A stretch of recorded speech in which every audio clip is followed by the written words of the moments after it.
पाराशर और आप देख रहे हैं डी-लाइव न्यूज का विशेष कार्यक्रम खास मुलाकात। आज हमारे साथ में है विभिन्न मुद्दों पर बात करने के लिए कांग्रेस के युवा नेता जिनका बहुत कम समय में ही प्रमोशन हुआ है और अब डूंगरपुर विधायक के साथ ही यूथ कांग्रेस के प्रदेश अध्यक्ष भी मनोनीत हुए हैं। जी हाँ, हम बात कर रहे हैं कांग्रेस के युवा नेता गणेश जी घुघरा जी की। सर, बहुत बहुत स्वागत है आपका डी-लाइव स्टूडियो में। बहुत बहुत धन्यवाद विवेक जी। सर, हम कुछ मुद्दों पर आपसे बात करेंगे, तो तैयार है आप सवालों के जवाब देने के लिए? बिल्कुल तैयार। चलिए सर, सवालों के और बढ़ते हैं। डूंगरपुर विधायक और यूथ कांग्रेस के प्रदेश अध्यक्ष दोनों पदों का आप सामंजस्य कैसे बिठाते हैं? मैं कॉलेज से ही राजनीति में सक्रिय था। NSY का कार्यवाहक जिला अध्यक्ष भी रहा। उसके बाद यूथ कांग्रेस के चुनाव हुए, एक बार मैं सरपंच भी रह चुका हूँ और अभी और चुनाव हुए थे हमारे यूथ कांग्रेस के, प्रदेश सचिव भी रह चुका हूँ। तो इस कारण मुझे राहुल जी ने, प्रियंका जी ने, सोनिया जी ने और हमारे राष्ट्रीय अध्यक्ष श्रीनिवास जी, कृष्णा जी और राजस्थान के जननायक लोकप्रिय मुख्यमंत्री अशोक गहलोत जी ने मुझे प्रदेश यूथ कांग्रेस का अध्यक्ष बनाया है। उनका सबसे पहले मैं आभार धन्यवाद प्रकट करता हूँ कि एक आदिवासी युवा को पहली बार वहाँ पर मौका दिया है। तो इन संगठनों में पहले भी काम कर चुका हूँ, इसलिए जिम्मेदारी मुझे दी है, इसको बखूबी निभाने की कोशिश करूँगा। सर, अभी कुछ ही समय हुआ है जयपुर में राजनीतिक उठापटक भी देखने को मिली हमें, और आप भी फिर जयपुर में थे, जैसलमेर की 7 स्टार होटल में भी थे और अब फिर डूंगरपुर में आप हो। तो ये जो जयपुर में राजनीतिक उठापटक होती है, इसको आप कैसे देखते हैं? देखो, वो तो हर पार्टी में छोटी मोटी बातें होती रहती है। हमारे परिवार की बात है, घर की बात है। इसमें बीजेपी की जो साजिश थी, जो लोकतंत्र का गला घोटना चाह रही थी, लोकतंत्र की हत्या करना चाह रही थी, बीजेपी इसमें कहीं न कहीं इन्वॉल्व होने की कोशिश कर रही थी, सरकार गिराने की कोशिश कर रही थी, लेकिन उनके मंसूबे नाकाम हुए और हम सब एक ही हैं और कांग्रेस व्यवस्थित 5 साल चलेगी, इसको कोई रोक नहीं सकता है। माननीय मुख्यमंत्री अशोक गहलोत जी की सरकार और मंत्री और सभी अच्छा काम कर रहे हैं। कोरोना भी आपने देखा होगा कि इस वैश्विक महामारी में माननीय मुख्यमंत्री अशोक गहलोत जी ने बहुत अच्छा काम किया। हमारे पहले यहाँ जांचें नहीं होती थी, पुणे में होती थी, अब हमारी जांचें हो रही है, निःशुल्क दवाइयाँ मिल रही है, जांचें हो रही है। बहुत अच्छा काम किया है, सरकार अच्छा काम कर रही है, सबको साथ में लेके चल रही है। गरीबों के लिए भी कई योजना लागू की है और सभी खुश हैं कांग्रेस सरकार से। आप काफी लंबे समय से राजनीति में हैं और सरपंच भी रह चुके हैं, विधायक भी रह चुके हैं, तो ये जिम्मेदारी आपकी बनती है कि नगर की जो कांग्रेस आपकी है वो बहुत ज्यादा मजबूत हो जाए आपके रहते। तो इसके लिए आप क्या कर रहे हैं, क्योंकि नगर परिषद के चुनाव भी पास में ही आ रहे हैं? बिल्कुल, हमारे यहाँ भी यूथ के साथी हैं नगर में भी, और बिल्कुल वार्ड वाइज हम मेहनत कर रहे हैं और युवा संगठन को ज़्यादा से ज़्यादा जोड़ रहे हैं। हमारी कोशिश रहेगी कि नगर परिषद में भी हमारे कांग्रेस की सीट आए और सभापति हमारा कांग्रेस का बने। सर, आजकल वैसे तो काफी समय से ये चीज हो रही है, लेकिन जनता महंगाई, बेरोजगारी के साथ ही जो आजकल बिजली के बड़े दाम आ रहे हैं, बिल जो बहुत ज्यादा आ रहे हैं, तो उससे काफी परेशान दिख रही है। तो आपकी सरकार सर इसके लिए क्या कर रही है?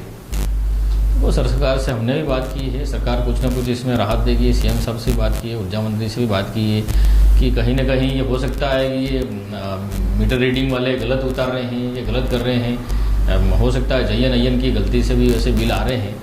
तो वास्तविक बात तो सही है कि बिल अधिक आ रहे हैं। इसके लिए मैंने CM साहब से बात की है कि यहाँ पर TSP एरिया है, गरीब लोग रहते हैं, तो बिल ज़्यादा काफ़ी आ रहे हैं, तो कुछ ना कुछ इसका योजना बनाई जाए और बिल कम या अनुदान इनको दिया जाए।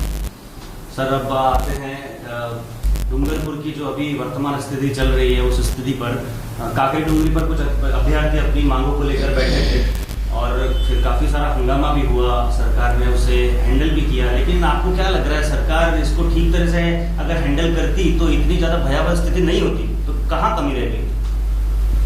देखो, 1167 को लेकर जो अभ्यर्थी काकरी डूंगरी पर बैठे थे, पहले भी बैठे थे, पहले शांतिपूर्ण इन्होंने यहाँ पर कलेक्ट्रेट पर धरना प्रदर्शन किया था।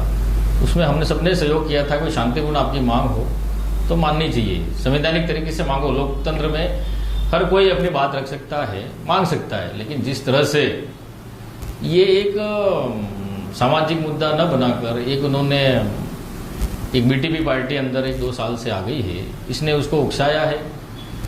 और जो भी हाईवे जाम हुआ है, आगजनी हुई है, तोड़ फोड़ हुई है, लूटपाट हुई है, काफ़ी डूंगरपुर को शर्मसार किया है।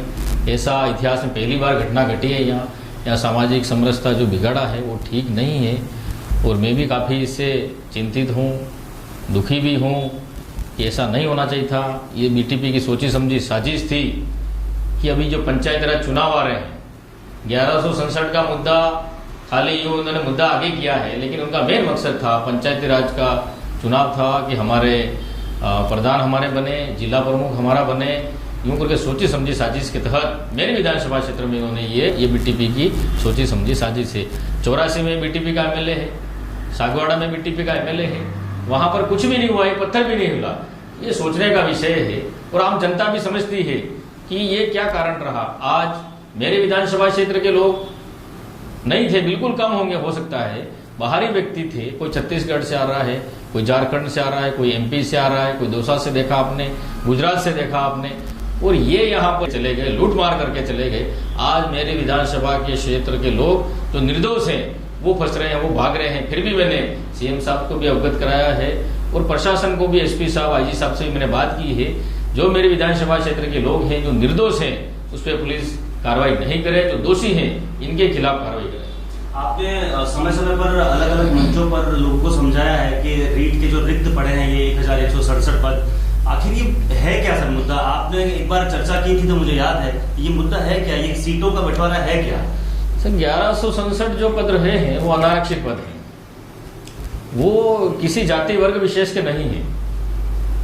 सामान्य वाले भी समझ रहे हैं कि ये 50 हमारी सीटें हैं। मैं कहना चाहता हूँ सामान्य वालों की ये सीटें नहीं है और एसटी वाले की भी नहीं है, ये किसी जाति विशेष वर्ग की नहीं है, ये अनारक्षित पद है, सभी वर्गों के लिए है। और इसमें योग्यता थी, जो भी 60% रेट में लाएगा वो इस 50 में जा सकता है। कोई भी जो लाया वो गए, जो नहीं लाया वो नहीं गए। क्योंकि इसको ठीक तरह से प्रोजेक्ट नहीं किया गया, बताया नहीं गया, ऐसा कहना है? सबको पता था, जो आंदोलन कराने वाले थे, जो धरने पर बिठाने वाले थे, उनको सबको पता था। सिंगल बेंच में गए, इनके फेवर में भी आया, डबल बेंच में गए तो खारिज हो गया। ये कोर्ट का मामला रहा, फिर भी सरकार को बदनाम कर रहे हैं, मुझे बदनाम कर रहे हैं। ये ठीक नहीं है, सोची समझी साजिश से इसको कुल मिला के इन्होंने राजनीतिक मुद्दा बनाया है। तो और फिर भी अशोक गहलोत जी ने कहा था हम पूरी पैरवी करेंगे, आप सुप्रीम कोर्ट जाओ, जो भी मंत्री जी ने भी कहा था खर्चा लगे हम तैयार हैं, पैरवी भी हम करेंगे। उसके बाद भी जब समझाइश की बात हो गई, सब बात हो गई थी, उसके बाद इन्होंने रोड जाम किया। तो इनका कुल मिला के ये समझाइश जो सरकार की बात नहीं माननी थी, इनको लूटमार करनी थी और ये करके चले गए। और हमारा यहाँ पर विधानसभा क्षेत्र में हमको बदनाम करके चले गए, डूंगरपुर का नाम इन्होंने खराब किया है।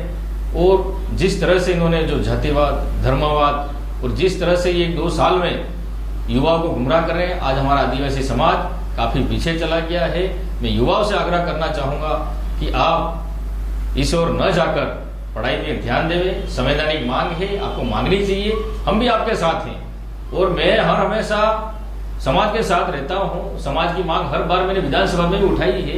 एक प्रतिनिधि को सीएम साहब से भी मिला है, मैंने कहा साहब ये 60% वाले जो थे वो सब हो गए हैं और जो 45 वाले भी हो गए, 5 वाले भी हो गए, लेकिन जो 36 वाले बाकी है और 1167 जो अनारक्षित पद के बाकी हैं वो 36 से भरे जाए। मैंने भी मांग रखी है, लेकिन उन्होंने मीटिंग की कि ऐसा नहीं हो सकता है, ये अनारक्षित पद है, ये सभी जातियों सभी वर्ग के हैं, इसलिए ऐसा नहीं हो सकता है। वो क्लियर कर दिया था, लेकिन उसको जानबूझकर मुद्दा बनाया, राजनीतिक मुद्दा बनाया। और कांग्रेस का एक मात्र मैं एक डूंगरपुर का एमएलए हूँ, मुझे बदनाम करने के लिए सोची समझी साजिश थी। इसके तहत ये जो भी इनके बीटीपी के नेता हैं, ये लूटपाट, रोड जाम कराने का इनका बीटीपी का पूरा हाथ है, ये कहना चाहता हूँ। सर इतना हंगामा हुआ, सारी चीजें हुई, इस पूरे घटनाक्रम में आप जिला प्रशासन और पुलिस की भूमिका को कैसे देखते हैं? क्योंकि 18 दिनों से अभ्यर्थी जो है वो काकरी डूंगरी पर थे, उसके बाद सारी चीजें घटित हुई, तो 18 दिनों तक जिला प्रशासन और पुलिस को ये जानकारी में नहीं थी सारी चीजें? देखो जानकारी में थी और ऊपर से भी थे कि भाई शांतिपूर्ण बच्चे अगर धरना प्रदर्शन कर रहे हैं तो सरकार के भी आदेश था कि कोई लाठीचार्ज नहीं करे, कोई उनको डिस्टर्ब नहीं करे। लेकिन सरकार तो संवेदनशील व्यवहार अपना रही थी, लेकिन इन्होंने 1167 की आड़ में जो अभ्यर्थी इसमें निर्दोष है, जो बाहर से बाहरी तत्व आए, बाहरी ताकतें आई, उन्होंने यहाँ पर नुकसान किया है।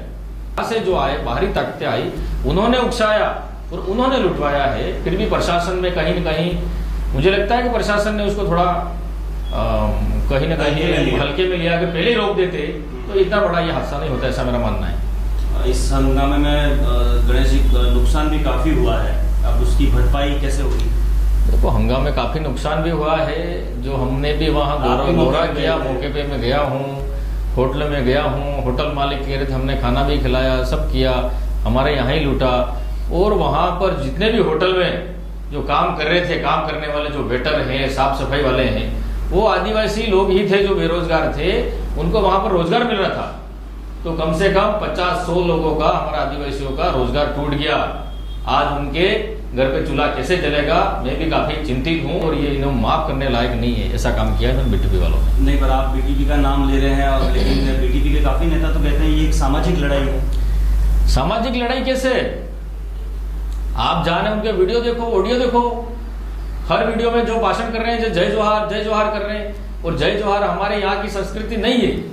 ये भले कह रहे हैं हमारे यहाँ राम राम सीताराम, जय गुरु महाराज, ये चल रहा है। जो बाहर की संस्कृति यहाँ पर ये युवाओं को गुमराह कर रहे हैं, बाहर की संस्कृति यहाँ पर थोप रहे हैं, हम ये बाहर की संस्कृति हम बिल्कुल सहन नहीं करेंगे। हंगामा तो खत्म हो गया, अब बात आई कि अब पुलिस प्रशासन की, कि जिसने हंगामा किया है उसे पकड़े। तो बेगुनाहों को सजा ना हो, इसके लिए सरकार और आपने विभाग से कोई चर्चा की है? क्योंकि क्या है कि कभी-कभी जनता को ऐसा लगता है कि पुलिस प्रशासन, पुलिस का डंडा चलेगा तो बेगुनाह भी अंदर चले जाएंगे। मैंने देखो ऊपर सीएमओ में बात की है, जयपुर बात की है, आईजी साहब से भी बात की है, एसपी साहब से भी बात की है। जो निर्दोष हैं उनके खिलाफ कोई कार्रवाई नहीं होनी चाहिए है, और जो दोषी है उसको छोड़े नहीं, उसके खिलाफ कार्रवाई होनी चाहिए। ये मैंने ऊपर भी बात कर ली है और एसपी साहब से भी बात की है। क्षेत्र में शांति व्यवस्था कायम रहे और सभी समाज मिल करके रहे, इसके लिए सोच आपकी भी है, सबकी यही सोच है। सरकार और प्रशासन की कोई रणनीति देखने को मिल रही है, या शांति समिति गठित की हो, या फिर आपने भी पर्सनल तौर पे जाके और शांति समिति का कहीं गठन किया हो? देखो, जितने भी मैं जनप्रतिनिधि हैं, सरपंचों से भी मिल रहा हूँ, कोई मुखियाओं से भी बात कर रहा हूँ, उनसे अपील कर रहा हूँ कि जो भी घटना हुई है वो काफ़ी दुखदायी है, ये घटना नहीं होनी चाहिए है, और अब ऐसा पुनरावृत्ति नहीं होनी चाहिए। हमारा यहाँ पर सौहार्द नहीं बिगड़े। हम आदिवासी समाज बिल्कुल सरल स्वभाव का है, भोला भाला है, उनको उकसाया गया है, और बाहरी ताकतों ने, मैं कह रहा हूँ कई बार, उन्होंने किया है। यहाँ के आदिवासियों ने ऐसा सोच भी नहीं सकते, ऐसा कर भी नहीं सकते हैं। और मैंने अपील की है, और शांति व्यवस्था कायम हो चुकी है, और सरकार और प्रशासन और हम सब लगे हुए हैं कि शांति व्यवस्था बनी रहे।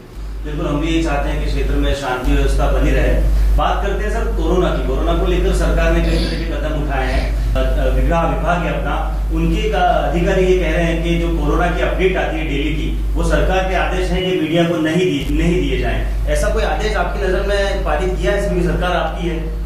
देखो, कोरोना में हमारे लोकप्रिय मुख्यमंत्री गहलोत जी ने इतना बढ़िया काम किया है, वो किसी राज्य के मुख्यमंत्री ने नहीं किया है। काफी सराहनीय कदम है, और जो पॉजिटिव हो, जो रिपोर्ट देना या नहीं देना, ऐसा सरकार ने मना नहीं किया है, और बिल्कुल जो रिपोर्ट है वो तो देनी चाहिए, वो देंगे। हाँ, लेकिन वही मैं आपसे कह रहा था, क्योंकि लोग यहाँ पे मना करते हैं, जो अधिकारी हैं वो कहते हैं सरकार ने मना किया है कि ये मीडिया को न दी जाए। नहीं, ऐसी कोई बात, ऐसी कोई आदेश ऐसा कोई पारित नहीं हुआ है। ऐसा कोई आदेश पारित नहीं हो, सरकार ने भी मना नहीं किया है और प्रशासन ने भी मना नहीं किया। किस कारण है इसकी मैं जानकारी लूंगा, सीएमएचओ और पीएमओ से बात करूंगा। भाई आप मीडिया वालों को क्यों नहीं बता रहे हो? बिल्कुल बिल्कुल, हम ये चाहते हैं कि सभी को अवेयरनेस आए, सभी में जागरूकता पहुंचे कोरोना को लेकर, इसीलिए ये प्रश्न भी था हमारा। सर, केंद्र द्वारा कृषि अधिनियम लागू कर दिया गया है, विपक्ष इसका जो विरोध भी कर रहा है, विरोध का क्या कारण देखते हैं आप? आपको नहीं लगता है कि ये किसानों के लिए अच्छा होगा? देखो, मैं भी एक किसान हूँ, मैं भी एक किसान का बेटा हूँ, पर एक छोटा किसान हूँ, लेकिन भारत को कृषि प्रधान देश माना गया है, और किसान ही अन्नदाता माना गया है। किसान सबका पेट भरता है, और मोदी जी ने उस किसान के पेट पर लात मारी है। काला कानून इन्होंने लागू किया है, 3 बिल पारित किए संसद में और राज्यसभा में। ये किसानों के हित में नहीं है, ये उद्योगपतियों, पूंजीपतियों के उनके फेवर में बिल लाए गए। वो किसान के बिल्कुल विरोधी है, किसान के खिलाफ है। मोदी जी से मैं कहना चाहता हूँ, मोदी जी आप धीरे धीरे आपने रेलवे लाइन भी निजीकरण कर दी, उसके बाद प्लेटफॉर्म भी आपने वो भी उसका निजीकरण कर दिया। धीरे धीरे आप देश को कहाँ ले जा रहे हैं? आर्थिक संकट, आपने नोटबंदी, जीएसटी, ऐसे करके आपने इस देश को काफी पीछे ले गए हैं। हम आपसे निवेदन करना चाहते हैं, किसान विरोधी बिल है या वापस ले, आप वापस नहीं लेंगे तो हम सोनिया जी के नेतृत्व में, राहुल गांधी जी के नेतृत्व में और हमारे माननीय मुख्यमंत्री अशोक गहलोत जी के नेतृत्व में विरोध प्रदर्शन करेंगे और रोड पे उतरेंगे। हम किसानों के साथ, कांग्रेस हर हमेशा खड़ी है और किसानों के साथ है। बहुत बहुत धन्यवाद सर, डी लाइव स्टूडियो में आकर अपने मन की बात रखने के लिए बहुत बहुत धन्यवाद। ठीक सर, थैंक यू, धन्यवाद।